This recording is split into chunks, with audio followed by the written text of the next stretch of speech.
Okay, chapter number 4, climate, page number 35, mechanism of weather in winter season. First is surface pressure and winds. In winter months कौन से हो गए आपके from November to March, November to February, ठीक है. मार्च में तो आपका स्प्रिंग आने लगता है, तो मार्च आप November to February. So in the winter months, the weather conditions over India are generally influenced by the distribution of pressure in Central and Western Asia. अभी ये बोल रहे हैं कि विंटर मंथ में जो वेदर कंडीशन है इंडिया की वो किससे इन्फ्लुएंस होती है? आपकी central Asia, central Asian countries कौन सी हैं? Kazakhstan, Kyrgyzstan, Uzbekistan, Turkmenistan, and this Mongolia. Everything these are your Kyrgyzstan. Yes, these are your Central Asian countries. Central and Western Asia. Western Asia आपका Middle East.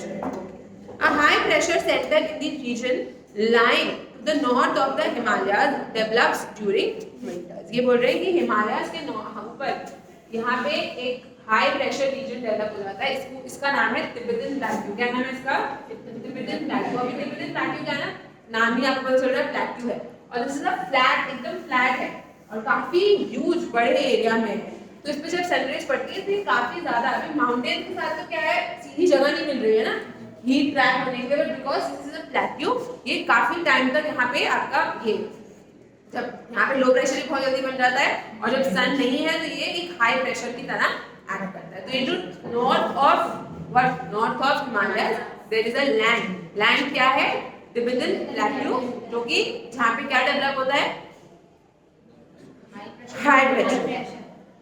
So the high pressure center in the region lying to the north of the Himalayas develops during winter. This center of high pressure gives rise to the flow of air at the low level from the north towards the Indian subcontinent. ये जो high pressure है इससे क्या होगा? जो air होगी it will at the low level from north ये नीचे जाएगी towards the Indian subcontinent. नीचे की तरफ मूव करने लगेगी towards Indian. ऑब्वियसली यहाँ हाई प्रेशर है, नीचे पानी में क्या होगा? लो प्रेशर होगा, नीचे में मूव करेंगे. South of the mountain range the surface winds blowing out of the high pressure center over central Asia reaches India in the form of dry continental air mass. अभी ऊपर से आ रही है तो ओशन कहीं नहीं है, पानी कहीं नहीं है, तो फर्स्ट चीज ड्राई होगी. कॉन्टिनेंटल क्यों बोला जा रहा है? अगेन लैंड मास है पूरा, कहीं भी वाटर नहीं है, इसलिए कॉन्टिनेंट्स के ऊपर से आ रही है, इसलिए ड्राई कॉन्टिनेंटल. और air mass what is an air mass? Collection of louder what is an air mass? The quantity of air in a particular. Now these continental winds come in contact with the trade winds over northwestern India. जो trade winds चल रही है north western India में कौन सी बात हो रही है? ये आपका राजस्थान वगैरह में ट्रेड विंड्स, ये जो मैंने बता रही थी ना, मेडिटेरेनियन सी से जो इस तरफ से विंड्स आती हैं उनको क्या बोला जाता है? Trade winds. तो ये दोनों विंड्स आपस में मिल जाती हैं. The position of this contact zone is not however stable. और ये कहाँ दोनों आपस में मिलती है? That is not very stable. अभी हम श्योर नहीं है कि कहाँ इनकी मीटिंग होती है. Occasionally, it may shift its position as far east as the Middle Ganga Valley, with the result that the whole of northwestern and northern India up to Middle Ganga Valley comes under the influence of dry northwestern. वही बोल रहे हैं कि इनकी meeting का कुछ assurity नहीं है, कब ये कहाँ मीट हो. कभी कभार ये गंगा इस तरफ, काफी इंडिया के इस तरफ टुवर्ड्स और गंगा यूपी वगैरह के पास भी मिल जाती है, एंड कभी देर मीट आती राजस्थान और इस तरफ उत्तराखंड या हरियाणा तरफ. सो दे कैन मीट एनीवेयर. और जब होता है ना इस बार ज्यादा सर्दी पड़ रही है या इस बार कम सर्दी पड़ रही है, that is because of the influence of these winds. जितनी स्ट्रॉन्गर ये विंड्स होंगी, जितना ऊपर से ज्यादा ड्राइनेस आएगी, उतनी ज्यादा आपको सर्दी का एक्सपीरियंस होगा. Jet stream and upper air circulation.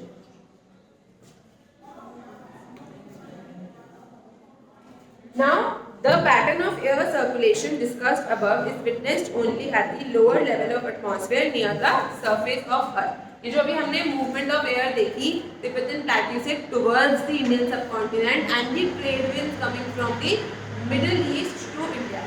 Middle east से जो आने वाली विंड्स है इनको हम ट्रेड विंड्स बोलते हैं। क्यों बोलते हैं ट्रेड विंड्स? इनकी पास इन दी हिस्ट्री एक्चुअली में जब शिप्स इधर से उधर ये रेड हम यूज करते थे ना, ये रास्ते को हम पूरा यूज करते थे, तो जब शिप्स वगैरह आती थी इंडिया में स्पाइस ट्रेड वगैरह करने के लिए, तो इनके विंड्स थी ये बहुत ज़्यादा हेल्प करती थी for ships to move forward, इसलिए वो क्या बोलते हैं? ट्रेड विंड्स बोलते हैं। Now the pattern of air circulation discussed above, जो हमने अभी बात करी ये मूवमेंट की, ये बिल्कुल सरफेस से पास पास में होता है। क्या होगा? सरफेस के पास होगा। अब जो जेट स्ट्रीम्स और अपर एयर, नाम से समझ में आ रहा है ना, अपर एयर सर्कुलेशन, ये थोड़ी सी हाइट पे होती है।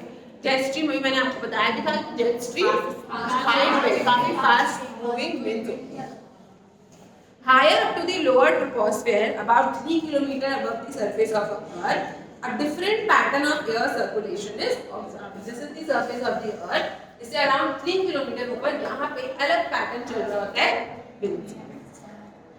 The variation in the atmospheric pressure closer to the surface of the Earth have no role to play in the making of upper air circulation। और ये जो नीचे wind चल रही है surface पे, इसका कोई कनेक्शन नहीं है। All the western and the central Asia remains under the influence of westerly winds along the altitude of 9 to 13 km from west to east। तो westerly winds के influence में होती है ये सारी आपकी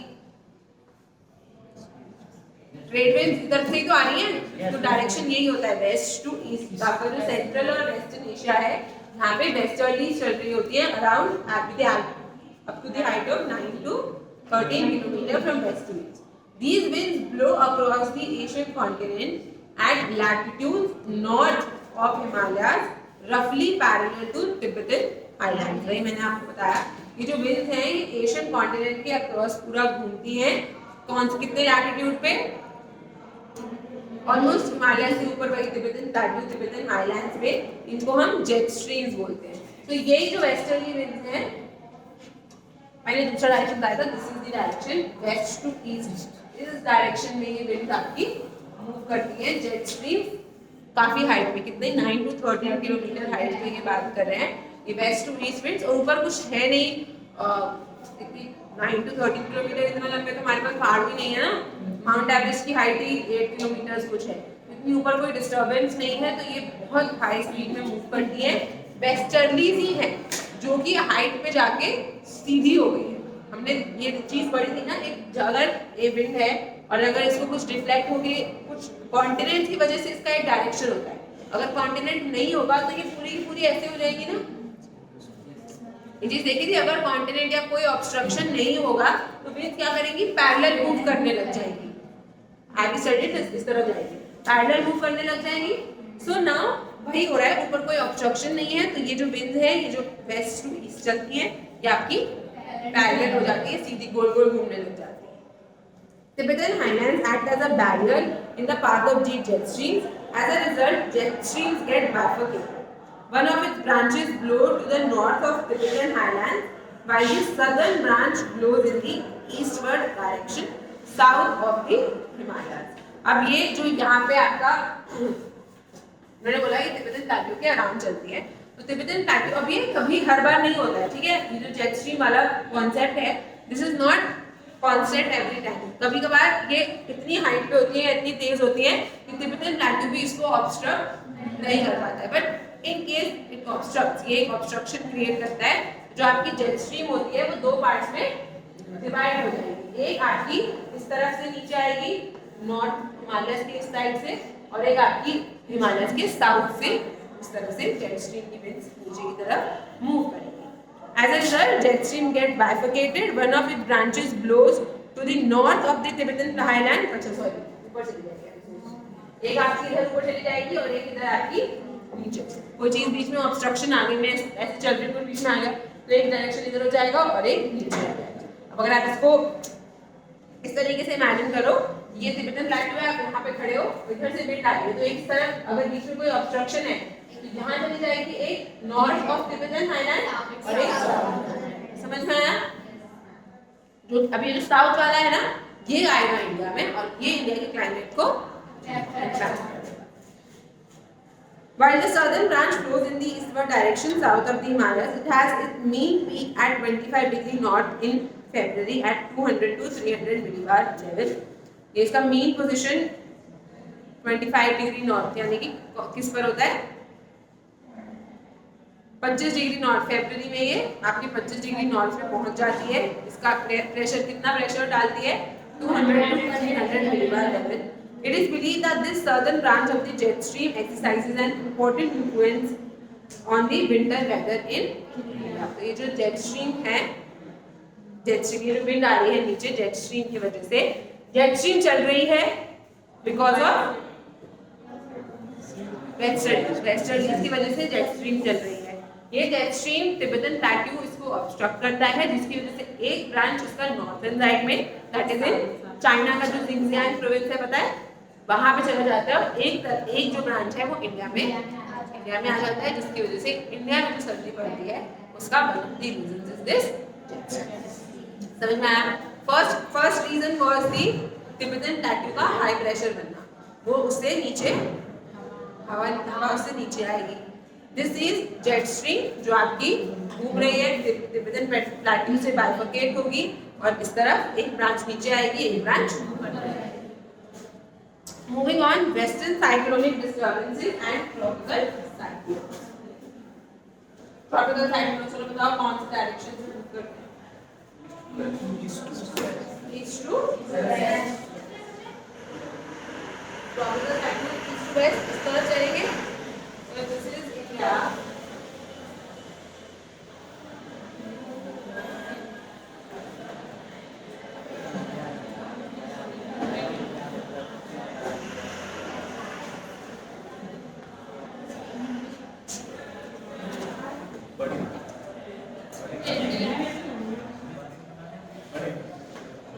Close it. ठीक है। अरे ठीक है ना समझ में आ रहा है ना इंडिया है।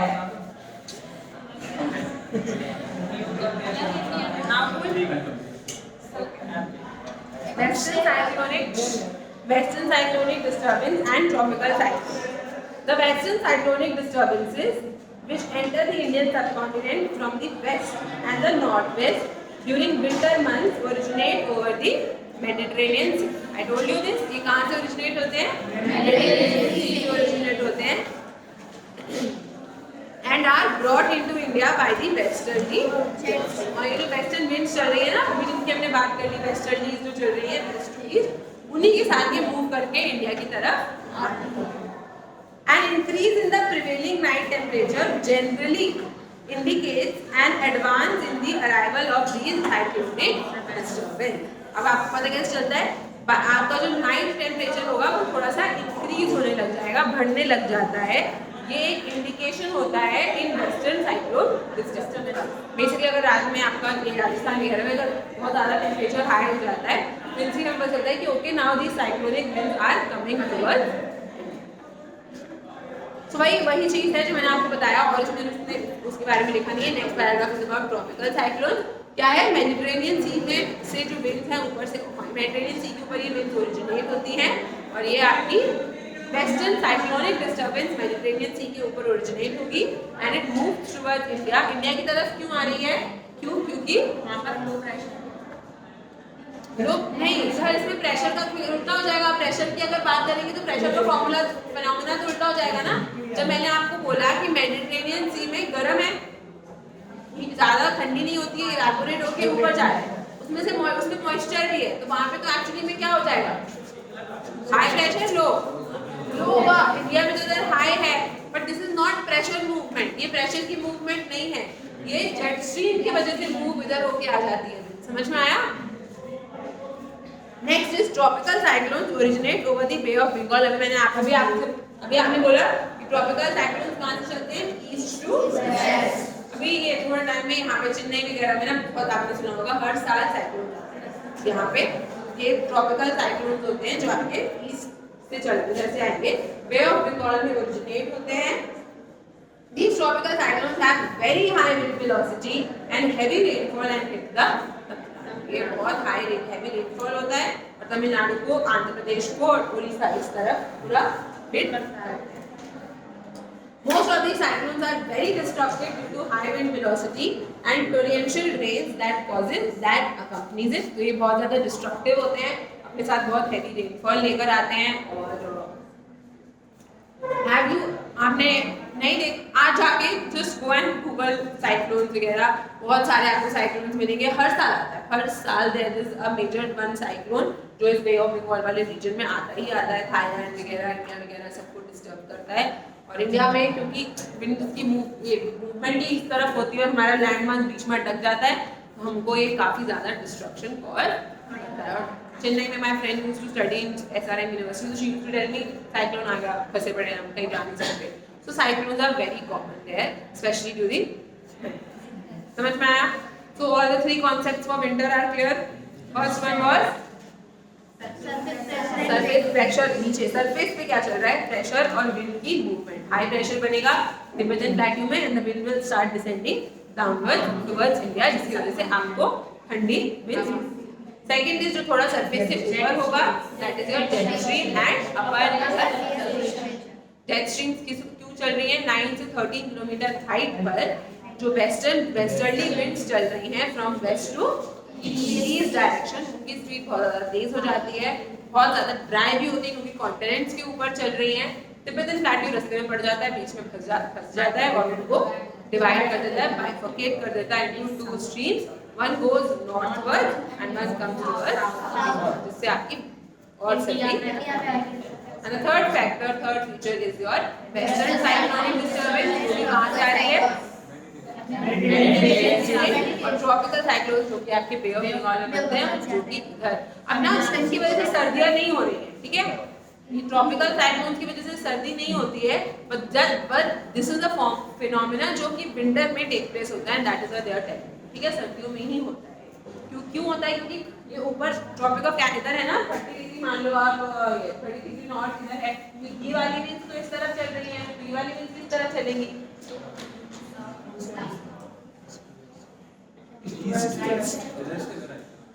किधर से आएगी, इधर से इधर आएगी ना, तो नाउ इस वजह से आपकी इस डायरेक्शन में ट्रॉपिकल साइक्लोन्स आपको मिलते हैं। Clear? Should we move on to the next topic?